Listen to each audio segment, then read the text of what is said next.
Hello दोस्तों, कैसे हैं आप सभी। उम्मीद करता हूँ आप सभी बहुत ही अच्छे होंगे।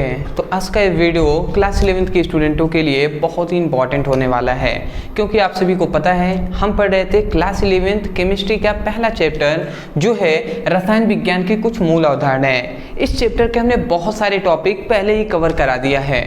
फिलहाल आज के इस वीडियो में हम 3 टॉपिक पर डिस्कस करने वाले हैं। वो है सबसे पहला कि परमाणु भार या परमाणु द्रव्यमान किसे कहते हैं, इसको हम जानेंगे। दूसरा हमारा टॉपिक हो जाएगा कि अणु भार या अणु द्रव्यमान या हम कहते हैं आणविक द्रव्यमान किसे कहते हैं, इसे हम जानेंगे। इसके बाद हम अपना तीसरा टॉपिक जानेंगे कि तुल्यांकी भार किसे कहते हैं। तो ये मुख्यतः 3 टॉपिक हैं जो आज के इस वीडियो में हम इन तीनों टॉपिक पर डिस्कस करने वाले हैं। मैं आपसे यही कहूँगा, यदि आप हमसे पढ़ते होंगे या पढ़ रहे होंगे, बहुत ही पहले 1-2 वीडियो आपने देखा होगा, तो आपको पता है कि मैं समझाकर आपको याद कराने का प्रयास करता हूँ और रटना तो बिल्कुल भी नहीं है। और जो भी स्टूडेंट न्यू हैं उनसे मैं कहना चाहूँगा आप भी निश्चिंत रहिएगा, आपको आसानी से समझ में आएगा। रटना बिल्कुल भी नहीं है, समझकर हमें याद करना है। तो चलिए अब हम आगे बढ़ते हैं और समझने का प्रयास करते हैं। सबसे पहली बात तो यहाँ पे ये आता है कि अगर कोई हमसे पूछ देता है कि परमाणु भार या परमाणु द्रव्यमान किसे कहते हैं, याद रखेंगे फिजिक्स में भार और द्रव्यमान में अंतर होता है, पर केमिस्ट्री में परमाणु भार और परमाणु द्रव्यमान को हम एक ही लेकर चलते हैं। अब आता है कि परमाणु भार या परमाणु द्रव्यमान किसे कहते हैं। याद रखेंगे अलग अलग बुक में अलग अलग तरीके से इसको परिभाषित किया गया है, बट जो इजी है वो मैं आपको बताने का प्रयास करूंगा। देखिए, सबसे पहली बात आपको इतना बात पता होना चाहिए कि कोई भी सपोज डेट ये क्या है, ये एक परमाणु है। आपको थोड़ा सा यहाँ पे समझना है, ये क्या है, ये एक परमाणु है। तो हम जानते हैं परमाणु के केंद्र में क्या होता है, नाभिक होता है। हम इतनी बात जानते हैं परमाणु है तो ये परमाणु का केंद्र है। ये क्या है, परमाणु का केंद्र है जो नाभिक कहते हैं हम जिसे, ठीक है। हम इतना बात जानते हैं कि ये जो नाभिक है इसके चारों ओर क्या होते हैं, इसके चारों ओर ऐसे वृत्ताकार कक्षाएं होती हैं। इसके चारों ओर इस प्रकार, ठीक है, इसके चारों ओर इस प्रकार वृत्ताकार, इस प्रकार इसके चारों ओर वृत्ताकार कक्षाएं होती हैं। बात समझ में आ रहा है। हमने आपको क्या बताया कि ये है परमाणु, ये क्या है, परमाणु है। बात अगर आप समझ गए तो परिभाषा तो हमने लिखा हुआ है, आपको आसानी से समझ में आ जाएगा, बट हमें समझना है कि रियलिटी में परमाणु भार किसे कहते हैं। तो ये टोटल परमाणु है और ये परमाणु का केंद्र है जिसे हम नाभिक कहते हैं। तो ये वाला क्या है, इसे हम नाभिक कहते हैं, ठीक है जी, इसे हम नाभिक कहते हैं। आपको पता है कि नाभिक में क्या क्या होता है, नाभिक में होता है प्रोटॉन, नाभिक में क्या होता है, प्रोटॉन होता है और प्लस क्या होता है, न्यूट्रॉन होता है। इतनी बात आप याद रखेंगे। नाभिक के अंदर क्या होता है, नाभिक के अंदर प्रोटॉन और न्यूट्रॉन उपस्थित होते हैं। तो परमाणु भार किसे कहते हैं, तो याद रखेंगे कि कोई भी परमाणु है, कोई भी ये परमाणु है, तो किसी भी परमाणु के नाभिक में उपस्थित प्रोटॉन और न्यूट्रॉनों की संख्याओं का जो योग होता है, मतलब जो जोड़ होता है, इन दोनों को हम जोड़ देंगे तो जो अंक प्राप्त आएगा उसी को हम क्या कहेंगे, परमाणु भार या परमाणु द्रव्यमान कहते हैं। बात समझ में आ गया ना। मतलब प्रोटॉनों की संख्या और न्यूट्रॉनों की संख्या के जोड़ को, योग को हम क्या कहते हैं, परमाणु भार या परमाणु द्रव्यमान कहते हैं। सिंपल सा है, समझ में आ गया होगा। वही बात हमने यहाँ पे लिखा है कि किसी परमाणु के नाभिक में उपस्थित, कोई भी परमाणु है तो किसी परमाणु के नाभिक में उपस्थित, ठीक है, प्रोटॉन तथा न्यूट्रॉनों की संख्या के योग को हम क्या कहते हैं, परमाणु भार कहते हैं। मैं आशा करता हूं अब आपको समझ में आ गया होगा। देखिए, इसका फॉर्मूला होता है परमाणु, ये आप लिख लेंगे, परमाणु भार। परमाणु भार इक्वल टू होता है प्रोटॉन की संख्या और प्लस क्या होता है, न्यूट्रॉन की संख्या।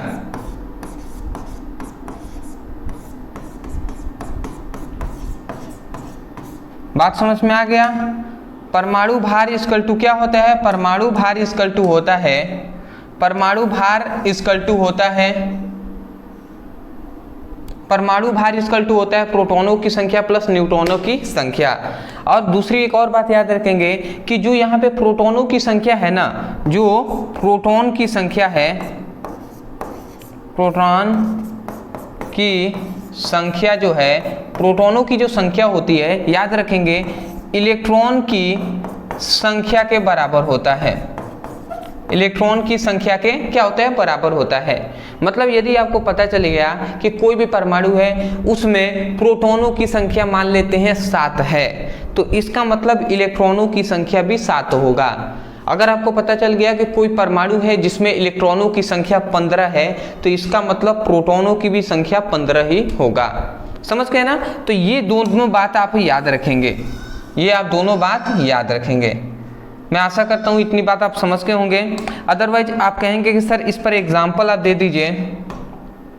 अगर आप एग्जाम्पल से सोच रहे होंगे तो मैं यहाँ पे एग्जाम्पल आपको दे रहा हूँ। देखिए इतनी बात आप याद रखेंगे, जैसे कि मैंने यहाँ पे मान लेते हैं नाइट्रोजन 714, इस प्रकार ये एक चीज हमने लिखा। नाइट्रोजन एक परमाणु है, नीचे हमने एक अंक लिखा है, एक अंक ऊपर हमने लिखा है। तो आपको ये बात बिल्कुल याद रखना है कि जो ऊपर लिखा जाता है, जो ऊपर होता है, ये होता है परमाणु भार, ये क्या होता है, परमाणु भार होता है। और जो नीचे लिखा जाता है वो होता है परमाणु क्रमांक। बात समझ में आ रहा है? नीचे वाला परमाणु क्रमांक, ऊपर वाला परमाणु भार होता है। तो ये बात आप याद रखेंगे। एग्जाम्पल में दे दूं तो जैसे नाइट्रोजन है तो नाइट्रोजन का परमाणु द्रव्यमान 14 होता है, ठीक है। ऑक्सीजन का परमाणु द्रव्यमान 16 होता है, हाइड्रोजन का परमाणु द्रव्यमान 1 होता है, क्लोरीन का Cl, क्लोरीन का होता है 35.5 होता है, ठीक है। और भी आप बहुत सारे याद कर सकते हैं, जैसे कि हम कह सकते हैं हीलियम है तो हीलियम का परमाणु द्रव्यमान 4 होता है, ठीक है। लिथियम Li का 7 होता है। तो इस प्रकार ये सभी एग्जाम्पल हैं आपके, ये सभी आप याद रखेंगे। तो परमाणु भार हमने जान लिया। एक और इसमें आपसे पूछ लिया जाता है, वो है क्या, वो है ग्राम परमाणु भार किसे कहते हैं।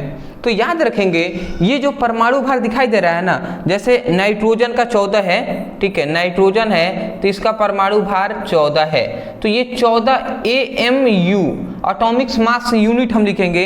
तो ये क्या है, अभी तक AMU हमने लिखा, तो ये क्या कहलाएगा, परमाणु भार कहलाएगा।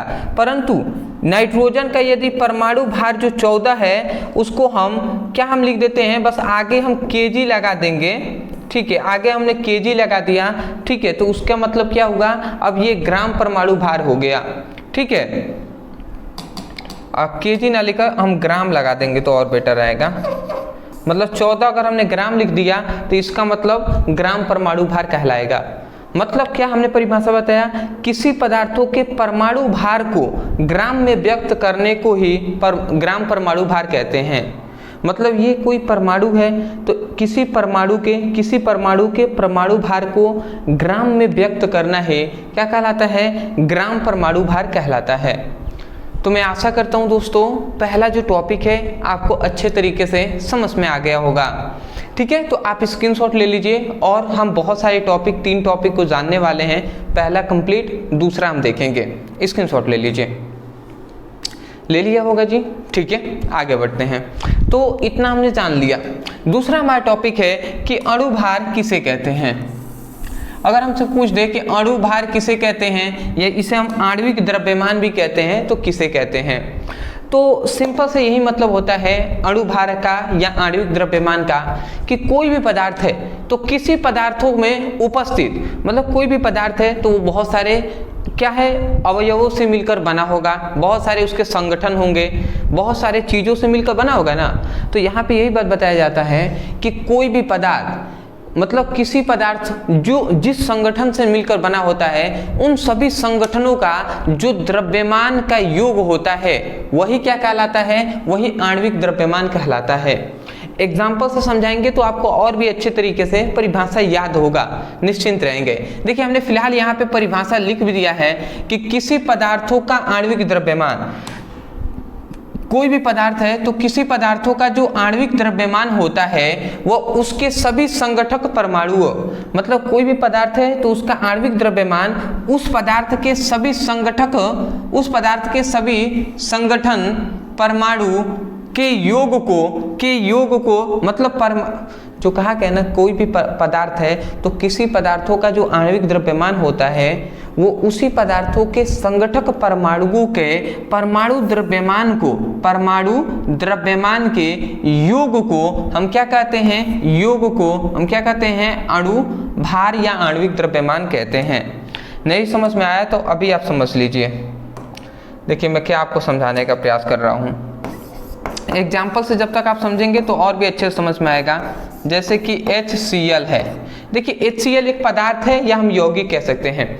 तो यहाँ पे कहा गया, यहाँ पे कह रहा है ना किसी पदार्थों का आणविक द्रव्यमान, मतलब इस पदार्थ का जो आणविक द्रव्यमान होगा वो उसके सभी संगठक परमाणु, उसके सभी संगठक परमाणु, मतलब इस पदार्थ का संगठक परमाणु कौन कौन से है, तो एक है हाइड्रोजन और एक है क्लोरीन, यही तो संगठक परमाणु है ना, इन्हीं दोनों से मिलकर ये बना है। तो वही बात कहा जा रहा है कि किसी पदार्थों का जो आणविक द्रव्यमान होता है वो उसके संगठक परमाणुओं के परमाणु द्रव्यमान, संगठक परमाणुओं के परमाणु द्रव्यमान के योग को, तो इसका परमाणु द्रव्यमान कितना होता है, इसका परमाणु होता है 1, क्लोरीन का होता है 35.5।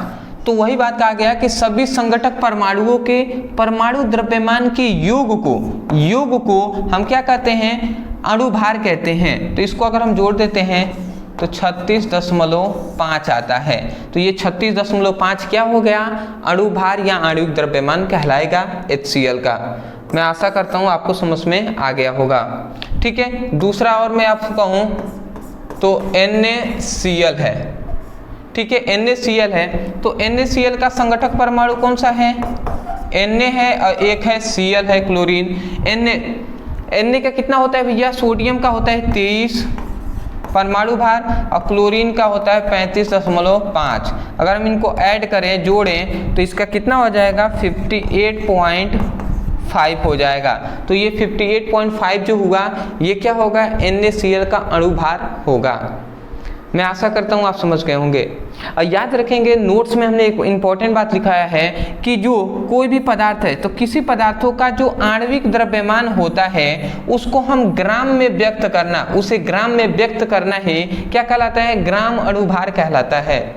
वही हम कह रहे हैं कि किसी पदार्थों का अणुभार को ग्राम में व्यक्त करने को ही हम क्या कहते हैं, उसे हम क्या कहते हैं, उसे हम ग्राम परमाणु भार कहते हैं, उसे हम ग्राम अणुभार कहते हैं। ठीक है, तो ये आप नोट्स में बात आप याद रखेंगे। जैसे कि मान लेते हैं HCl है, जैसे HCl है तो HCl का जो परमाणु भार होता है वो 36.5 होता है। अगर हम इसको ग्राम में लिख दिया तो इसका मतलब अब ये अणुभार ना कहलाकर अब ये ग्राम अणुभार कहलाएगा। ये भी टॉपिक क्लियर हो गया होगा आपको। ठीक है, तो आगे बढ़ें, आप स्क्रीनशॉट ले लीजिए, उसके बाद हम देखते हैं। ले लिया होगा आपने, ठीक है, आगे बढ़ते हैं जी। ठीक है, ठीक, अब आते हैं हम अपना तीसरा टॉपिक जो है तुल्यांकी भार। अब आता है कि तुल्यांकी भार कहते किसे हैं। तो देखिए तुल्यांकी भार बहुत ही डिफिकल्ट ये थोड़ा सा होता है, बहुत ही कम स्टूडेंट है जिनको समझ में आता है, बट यदि आपने समझने का प्रयास किया आसानी से समझ में आ जाएगा। यहाँ पे क्या बताया जा रहा है, यहाँ पे आपको बताया ये जा रहा है कि किसी तत्वों का तुल्यांकी भार, कोई भी तत्व है तो किसी तत्वों का जो तुल्यांकी भार होता है उसके द्रव्यमान भागों का वह संख्या होता है। ठीक है, किसी तत्वों का जो तुल्यांकी भार होता है वो उसके द्रव्यमान भागों की वह संख्या होती है, ठीक है, जो हाइड्रोजन के 1.008, ऑक्सीजन के 16 तथा क्लोरीन के 35.5 द्रव्यमान भागों से संयुक्त या विस्थापित होता है। तो ये बात आप याद रखेंगे। देखिए यहाँ पे अगर आप ध्यान से समझें तो हाइड्रोजन का परमाणु द्रव्यमान 1.008 ही होता है, बट हम 1 मानते हैं। ऑक्सीजन का 16 ही परमाणु द्रव्यमान होता है और क्लोरीन का 35.5 ही होता है। तो ये कह रहा है कि हाइड्रोजन का इतना, ऑक्सीजन का 16 और क्लोरीन का 35.5 द्रव्यमान भागों से या तो संयुक्त होंगे, जुड़ेंगे या विस्थापित हो जाएंगे। तो वही बात कहा जा रहा है कि किसी तत्वों का तुल्यांकी भार उसके द्रव्यमान भागों की वह संख्या होती है जो हाइड्रोजन के 1.008, ऑक्सीजन के 16 तथा क्लोरीन के 35.5 द्रव्यमान भागों से संयुक्त या विस्थापित होती हैं। तो ये थोड़ा सा आपको एक बार में समझ में नहीं आएगा, थोड़ा सा एक बार प्रैक्टिस करेंगे, याद करने का प्रयास करेंगे, याद हो जाएगा। इसका मैंने बहुत तरीके से ढूंढा कि आपको आसानी से समझ में आ जाए, बट कोई मुझे रास्ता नहीं मिला। तो मैं यही कहूँगा, इसको आप याद कर लीजिएगा यदि आपको समझ में नहीं आता है तो। देखिए एक और बात याद रखेंगे इसमें, क्या, चलिए मैं बता ही दे रहा हूँ। इसमें ये याद रखना है कि जो तुल्यांकी भार होता है ना,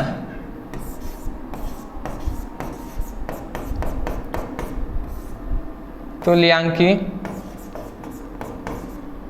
भार, तो जो तुल्यांकी भार होता है तो याद रखेंगे तुल्यांकी भार का फॉर्मूला होता है परमाणु भार, या परमाणु भार की जगह पर हम क्या लिख सकते हैं, अणु भार भी लिख सकते हैं। ठीक है, परमाणु भार या अणु भार दोनों आप ले सकते हैं। ठीक है, अब बटे क्या हो जाएगा, बटे हो जाएगा n, बटे क्या हो जाएगा, n हो जाएगा।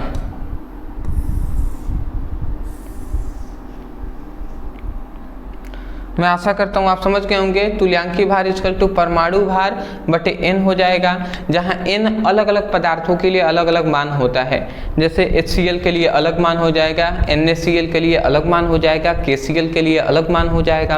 तो इस तरीके से होता है। फिलहाल मैं आशा करता हूं कि तुल्यांकी भार भी आपको थोड़ा बहुत समझ में आ ही गया होगा। और ये दोनों टॉपिक, जो अणु भार है या आणविक द्रव्यमान, और एक और है जो है परमाणु भार या परमाणु द्रव्यमान, ये सभी टॉपिक आपको अच्छे तरीके से समझ में आ गए होंगे। मैं यही कहूँगा, देखिए यदि आपको समझ में आया है, यदि इस वीडियो से आपको हेल्प मिला होगा, तब जाकर वीडियो को लाइक कीजिएगा। चैनल पर नए होंगे तो चैनल को सब्सक्राइब कर लीजिएगा, क्योंकि हम आगे भी ऐसे ही कंटेंट आपके लिए प्रोवाइड कराते रहेंगे। अदरवाइज़ मैं यही कहूँगा, यदि आप क्लास 11 का पढ़ाई करना चाहते हैं, डिस्क्रिप्शन बॉक्स में लिंक है क्लास 11 का, आप जाइए उस पर क्लिक करके अपनी बेसिक टू हाई क्लास 11 की पढ़ाई कीजिए। तो मिलते हैं एक नए टॉपिक के साथ, तब तक के लिए धन्यवाद।